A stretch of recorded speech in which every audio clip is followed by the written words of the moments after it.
आज के सभा के आयोजक बड़े भाई ऋषिपाल अम्बावता जी, भाई बीएम सिंह जी, कर्नाटक से साथी आए दशरथ जी, हमारे महात्मा जी, सम्मानित मंच, हमारी बहन रवीना जी व सभी किसान साथियों, आप सभी को मेरी राम राम। चर्चाएं खेती किसानी की तो हमने बॉर्डर पर बहुत कर ली, तो इन दिहाड़े के करा बाकी सदन में कर लियो, उड़े सुन लेंगे हैं जी वीएम सिंह जी, बाकी सदन में कर लियो, उड़े सुन लेंगे। बात ही यूं है कि सदन में कैसे जाना है। सदन में जाने के दो रास्ते हैं, एक तो वोट की राजनीति, एक भाई हांग्या बढ़िया जा। तो वोट वाली में मानस चाहिए, साधन चाहिए और टाइम चाहिए।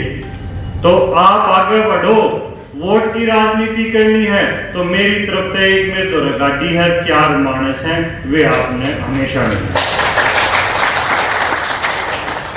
और जब सुरंग खोदनी है तो ये 4 आदमी और 4 कसी बढ़ना जरूर है।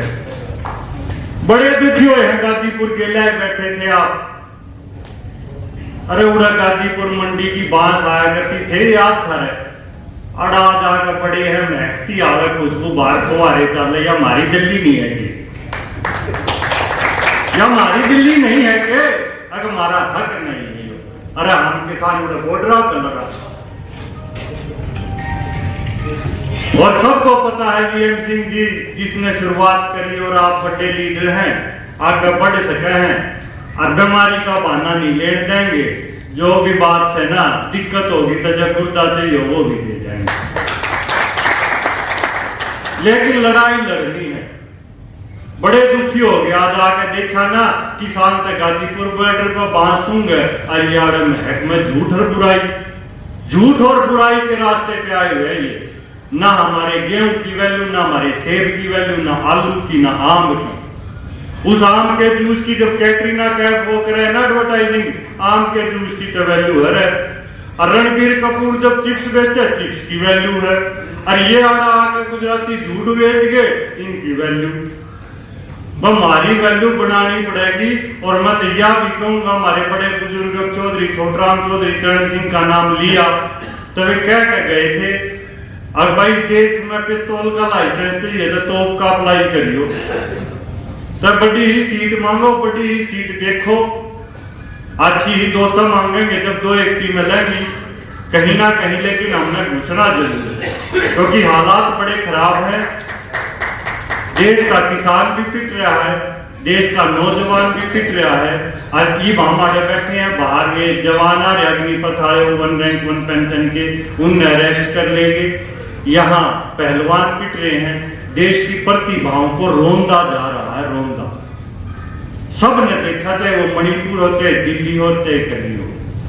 संसद में जाने का हक नहीं मारा, जंतर मंतर पे पिटने का हक मारा है। किस बात के लिए क्यों नहीं हम सदन में जाएं? क्या हक नहीं, क्यों? कोई ये तो बता दो किसानों की सरकार है, क्या मिल गया हमें? और 10 साल पहले याद कर लो, जो मोदी ने कहा था देश बदलूंगा, ये 10 साल ही न कितने दुखी कर दिए। अभी ब्याज से लागन लाके बिला रहे, वे ठीक थे। अरे जब वे ठीक थे तो अमीन ने क्यों ले थे? और जब इन तो दुखी हैं तो भेरून ने क्यों लावे? मार तोड़े ना मानसा का तोड़ा, ना दिमाग का तोड़ा, मार तोड़े वीएम सिंह जी हैं, हमारी बहन रवीना है, मार तोड़े भाई ऋषिपाल जी हैं, आप सभी साथी हो। मैं मोदी को इस भरे मन से चैलेंज करता हूं, इनमें जितने हाउस में बैठे हैं ना, एक से भी शाना बन के देखा, एक से। लेकिन हमारी वहां भागीदारी नहीं हो पा रही है, और हमें भागीदारी करनी है। अब वो कैसे करनी है? आप बड़े हैं, लेकिन जाना जरूर है। बाकी आप सबने बुलाया, यहां समय दिया, और आगे भी जो जिम्मेदारी देंगे मैं हमेशा खड़ा मिलूंगा। आप सभी का बहुत बहुत को राज न दे है, कोई किसी को राज न दे है, जो ले है निज बलते ले है, राज बिना ना धर्म चले है, धर्म बिना सब दले मले हैं, धर्म बिना सब दले मले हैं। मेरी इन पंक्तियों से आपको स्पष्ट हो गया होगा जो आज की राजनीतिक हिस्सेदारी की बात है, उसका मैं तहे दिल से समर्थन करता हूं। और आज जो नेक और आज मंच पर उपस्थित जिनके निमंत्रण पर बीएम सिंह जी, जिनके निमंत्रण पर आज मुझे यहां आने का अवसर मिला है, बड़े जननायक संघर्षशील किसान नेता बीएम सिंह जी, और आज के इस प्रोग्राम के आयोजक भारतीय किसान यूनियन अंबावता के राष्ट्रीय अध्यक्ष ऋषिपाल अंबावता जी, इन दोनों नेताओं के बारे में मैं ये बात जरूर कहना चाहूंगा। ये दो नेता ऐसे नेता हैं जिन्होंने जो भी प्रोग्राम किया, बड़े से बड़ा किया, चाहे वो लाखों लोगों का किया, चाहे वो इस तरीके के प्रोग्राम किए, बिना चंदे के अपनी जेब से किए हैं। ये दोनों, इन दोनों नेताओं की ये खूबी इनको एक और एक को इनको 11 करती है। और यहां पर और एक बात और कहना चाहूंगा दोनों नेताओं के बारे में, भाई ये जनता की या हमारी किसानों की कहीं ना कहीं गलती रही है जो लोकसभा में इनको हम नहीं भेज पाए। और अगर लोकसभा में जाते तो मंत्रालय इनके लिए पहले से फिक्स है। अगर हम भेजते तो कृषि मंत्री तो कम से कम बढ़ाती सरकार इनको। और हमारे सहमत हो आप इस बात से, जिन लोगों का मंत्रालय फिक्स है हम उनको लोकसभा में नहीं भेज पा रहे हैं, कहीं ना कहीं हमें भी ये कमर ये कसनी होगी। और हमारे बीच में सीनियर नेता दशरथ मांझी जी जो बैठे हैं, उनकी बातों से, जो उनका ग्राम स्वराज की उन्होंने बात करी, उन बातों से भी मैं पूरे तरीके से प्रभावित हूं। और दशरथ मांझी भी ग्रामीण विकास मंत्रालय को दशरथ मांझी जी का भी बनता है। तो और लोग इस जहां हम बात करते हैं भाई सबकी हिस्सेदारी और भागीदारी की, मैं नाम लेना चाहूंगा। यहां पर हमारी महिला नेत्री भी बैठी हैं, रवीना जी महिला नेत्री हमारी किसान, जो टीकरी बॉर्डर पर 13 महीने लगातार यहां रही, जो मंच पे आने से भी मना कर रही हैं। और मुझे लगता है जब 33% रिजर्वेशन हो जाएगी तभी ये मंच पर आने की बात स्वीकारेंगे। तो लोकसभा का जो चुनाव है, जो वो बिल्कुल सिर पर है 2024 का, उससे पहले ये सरदार बीएम सिंह जी और अंबावता जी के नेतृत्व में जो मीटिंग हो रही है, मैं इनको ये भी कहना चाहता हूं, भाई देर आए दुरुस्त आए। भाई अगर आप लोगों ने इस बात को सिरे नहीं चढ़ाया तो फिर जो गैर राजनीतिक कहने वाले हैं अपने आप को, वो चोर दरवाजे से किसानों को बेचेंगे। वो बेशक खुले मन से वो मीटिंगें नहीं कर रहे हैं, पर उनका मकसद जो है वो जग जाहिर है, सबको पता है, सर्वव्यापी उनका जो मकसद है। और दूसरा, जो इस बार जो देश बचाने के लिए पूरा देश के किसान, मजदूर, गरीब, मजलूम, छोटा आड़ती, मुनीम, पल्लेदार, जवान, किसान, नौजवान, जो हमारे डिफेंस के जो लोग रिटायर हुए हैं, और महिला शक्ति, ये जो सभी को एक मंच पर देश बचाने के लिए पहल करनी होगी, उसी बात को लेकर आज चर्चा और मंथन के लिए जो हम इकट्ठा हुए हैं। इन सभी वर्गों को किसी सहारे की जरूरत नहीं है। हम 80% जो लोग हैं वो अपनी तकदीर, हम अपना हक और अधिकार मांगकर हम खुद लिखने में सक्षम हैं। और जिस तरीके से ये हम दानों की तरह, मोतीचूर के लड्डू की दानों की तरह बिखरे पड़े हैं, मुझे जरूर आशा है आज बीएम सिंह जी और अंबावता जी के नेतृत्व में ये दाने इकट्ठे होकर मोतीचूर का लड्डू बनेंगे।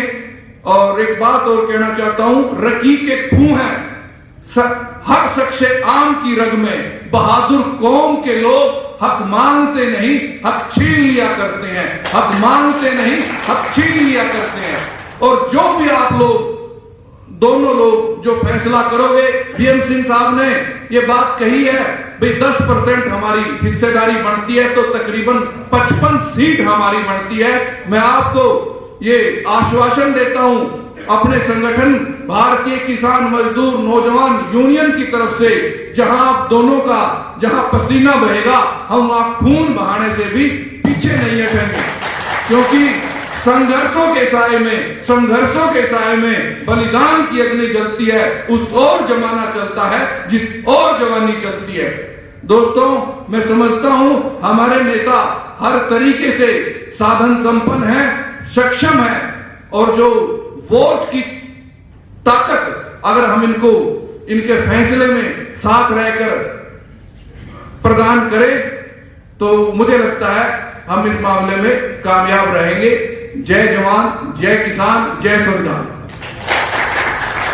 तो तीनों मुद्दों को लेकर मेरा जो विचार है वो ये है कि जब तक किसान की साझेदारी संसद या विधानसभा में नहीं होगी, जब तक किसानों के मुद्दे किसी भी समस्या का सॉल्यूशन नहीं हो सकता, क्योंकि जब भी कोई आपके बीच से निकल के नहीं जाएगा, आपकी समस्याओं को जिसकी जानकारी नहीं होगी और जो आपके मुद्दों को नहीं जानता होगा, तो वो किस प्रकार आपकी बातों को उठा सकता है। आपकी बात वही उठा सकता है जो आपके बीच से गया हो। अभी पूर्व सभी संगठनों के राष्ट्रीय अध्यक्ष ने सभी जो मंच पर विराजमान आइडियल नेता बैठे थे, उन्होंने अपने विचारों में यही कहा कि किस तरीके से किसानों की बात को आगे पहुंचाना है। और मेरा भी यही विचार है कि इस बार जो रैली निकाली जाए, जो जन जागरण अभियान निकाला जाए, उसका स्लोगन होना चाहिए कि किसान बचाओ, संविधान बचाओ और देश बचाओ। उसके आधार पर हमें हर गांव, हर ढाणी, हर विधानसभा, हर संसद क्षेत्र में जाना चाहिए और बताने चाहिए कि हम किसानों के मुद्दों को लगातार कैसे उठाएं और कैसे उस पर पटल पर रखने का काम करें। पटल पर आप तभी मुद्दों को रख सकते हो जब आप उन चीजों से होकर गुजरे हो। और दूसरा जो मुद्दा था कि विधानसभा में और संसद में किसान नेता वो नहीं जिनको किसानों की जानकारी ना हो। जो 33% जैसे महिलाओं को आरक्षण मिला है, उसी आधार पर किसानों को आरक्षण मिलना चाहिए, जिससे कि किसानों के बच्चे, किसान संगठन जो किसानों की बातों को हमेशा पटल पर रखते हैं, उनको विधानसभा और सदन में जाने का मौका मिले। इसकी भी एक साझेदारी फिक्स होनी चाहिए। चाहे 10% की यहाँ बात आई थी या 20% की जो बात थी, उस पर विचार होकर और उस चीज को आगे बढ़ाना चाहिए। 10% की जैसे बात आई, उसके आधार पर 55 सीटें होती हैं। उस 55 क्या है, जब यहाँ जिक्र हुआ कि 5 लोगों को आप भेज दो, वो 5 लोग इतने सक्षम हैं कि आपकी हर बात को, चाहे एमएसपी के मुद्दा है, चाहे जो हमारे किसान जब आंदोलन हुआ था 13 महीने चला, उसमें शहीद हो गए, उनके परिवारों को 25-25 लाख और हर परिवार को एक सरकारी नौकरी की बात जो रही थी। और अभी जो लगातार मुद्दा चल रहा है यूपी में एक बड़ा मुद्दा चल रहा है बिजली के बिलों को लेकर किसानों को बहुत परेशान करा जा रहा है, किसानों पर एक अत्याचार करा जा रहा है। आप ये बताइए, कभी पहले पूर्व में नहीं हुआ था कि 12 पर मीटर लगा, लेकिन इस सरकार ने इतनी अति कर दी है कि 12 पर भी मीटर लगाने का ये लोग काम कर रहे हैं। तो उसको लेकर मेरा तो सभी सदन के, क्योंकि आज सिर्फ पदाधिकारी हैं, जिला अध्यक्ष हैं, सचिव प्रदेश के लोग हैं और जिले में जो महत्वपूर्ण पद है जिला अध्यक्ष और जो जिले को चला रहे हैं 2-3 लोग, वही लोग आज बुलाए गए थे और वो भी पश्चिम के ही बुलाए गए थे, पूरे प्रदेश से भी नहीं है, यूपी से। तो मेरा आप सभी से, जो और प्रदेशों से भी लोग आए हैं, सभी से यही कहना है कि जो जागरूकता अभियान एक चलाया जाए जागरूकता को लेकर, तो वो इस स्तर पर चलाया जाए कि जो हर गांव में, हर विधानसभा में और एक संसद क्षेत्र में पहुंच जाए, जिससे कि लोगों को पता लगे कि किस आधार पर किसान संगठन जो एक हुए हैं द्वारा, पहले जब 13 महीने पहले कॉल दी गई थी, तब भी राष्ट्रीय अध्यक्ष चौधरी ऋषिपाल अंबावता जी ने ही पहल करी थी, उसकी पहल जो इन्होंने दोबारा करी है, उसके लिए हम तो इनके बालक हैं।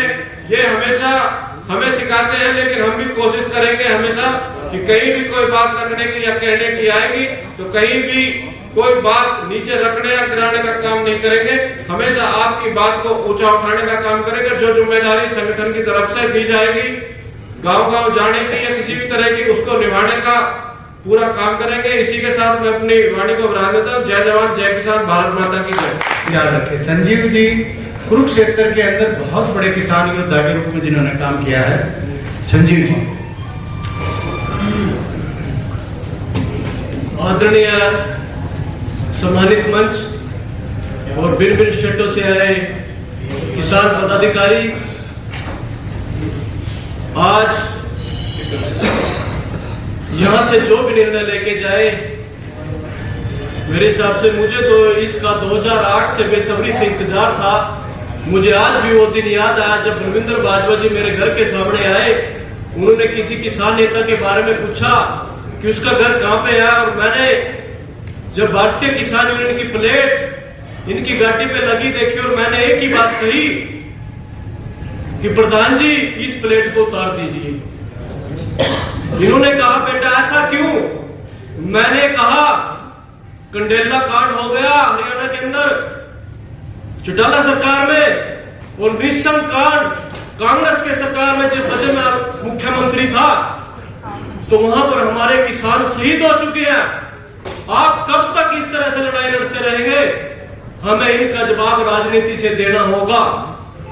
उसके बाद मैं ऋषिपाल अंबावता जी के साथ कंधे से कंधा मिलाकर 2008 से लगातार किसान यूनियन में काम करता रहा, पर मुझे वो कमी फिर भी दिखाई देती थी, क्योंकि जो सरकार जनता के द्वारा, किसान के द्वारा बनाई जाती है, और जो सरकार किसानों के लिए, गरीब के लिए होती है, वो सरकार किसान और गरीब की जेब खाली करने का काम करती है, उसको देने की बजाय छीनने का काम करती है।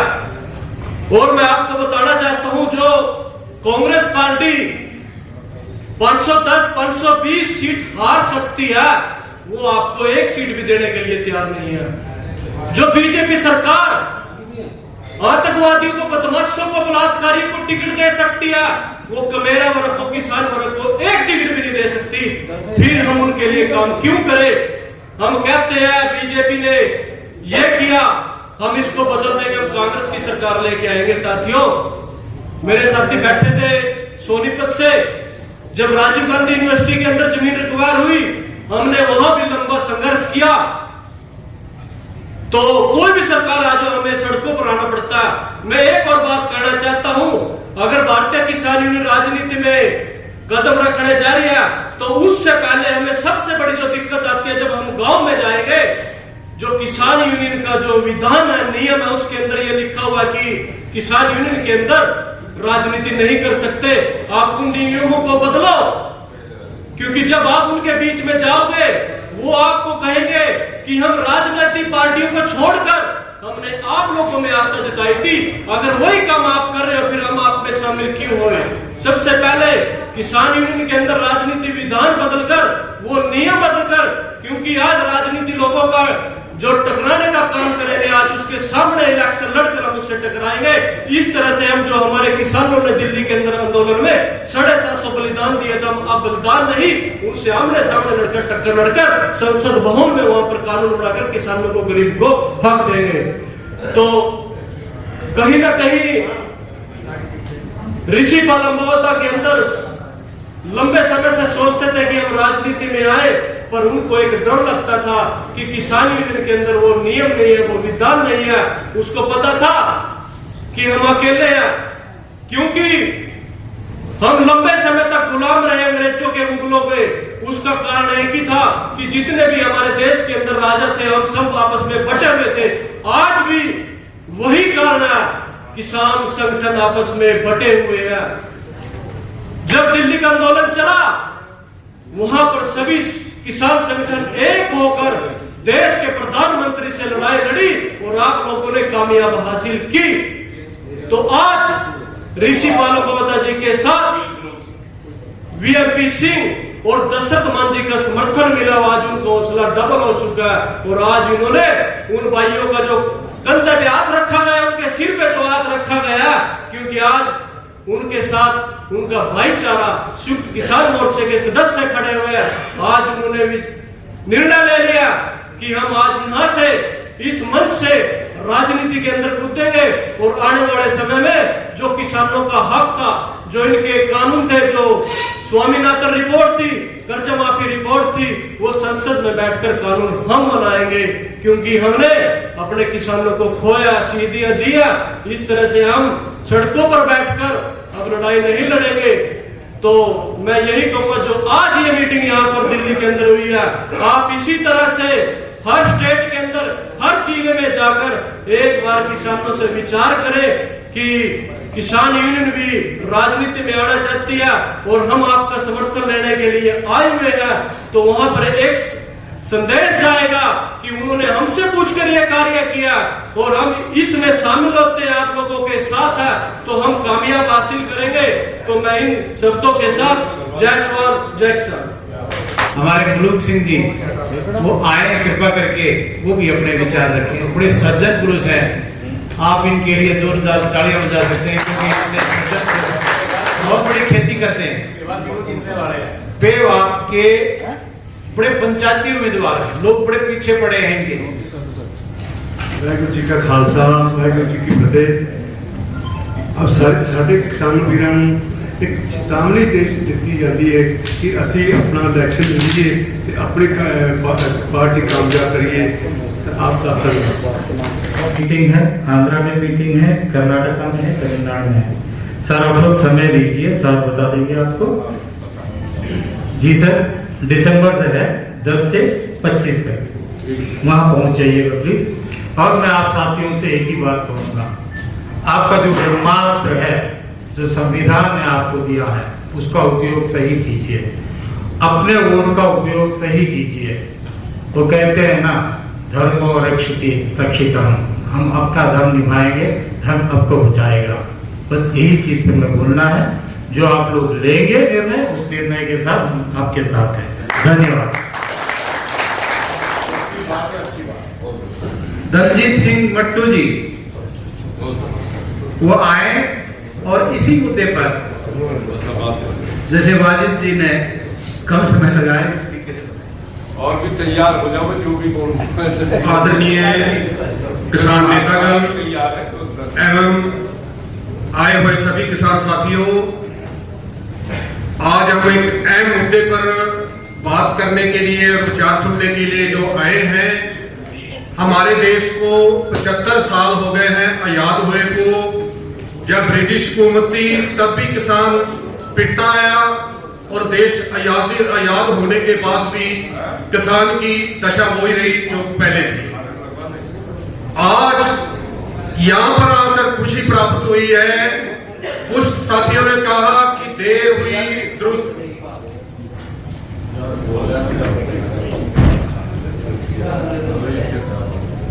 साथियों, बहुत अहम बात है और बहुत मौके की बात है, क्योंकि 2024 आ रहा है। इसमें लोकसभा का भी इलेक्शन है और हरियाणा और जैसे और भी कई प्रदेशों का विधानसभा का इलेक्शन है। और अभी मौका है हमें समझने का। जो यहाँ पर बातें हुई हैं, ये हमारा भी हक बनता है कि जिस प्रकार हमने देश को याद कराने में सबसे ज्यादा तादाद किसान वर्ग की रही है, उसी प्रकार से हमें किसान आरक्षण भी मिलना चाहिए। वहां पर किसान का बेटा ही संसद और विधानसभा में जाना चाहिए। ये बहुत, मैं इसका पुरजोर समर्थन करता हूं। ये बात बिल्कुल पास होनी चाहिए हो। और दूसरी, जो आज मौका है हमें, जो कि हरियाणा में भी विधानसभा का इलेक्शन आ रहा है, हमें राजनीतिक पार्टियों से सभी से बात करनी चाहिए। जो किसान के हित की बात करेगी, हमें उसे अपना समर्थन देना चाहिए। हम उन किसान साथियों, उन किसान नेताओं के पीछे नहीं लगना चाहिए जो आज तक हमारे को यही कहते आए हैं कि आप डीसी ऑफिस के सामने धरना दो, सड़कों पर धरना दो। क्या हमारी भाग्य में रह गया है कि हमने धूल चटनी और डंडे खाने और लोगों से विरोध लेना हमारे काम रह गया है? एक तो किसान खेत में मरे और दूसरा सड़कों पर मरे, कुत्ते की मौत मरे। इससे बचने के लिए आज सभी साथी इकट्ठा होके अपने नेताओं का समर्थन करके, इनको आगे लगा के, इनसे राजनीतिक नेताओं से बात करके और अपनी बात को आगे रखें। जो राजनीतिक पार्टी किसानों के हित की बात करेगी उसका आने वाले इलेक्शन में समर्थन करें और उसकी सरकार लाएं, किसानी को बचाएं। जय हिंद, जय जवान, जय किसान।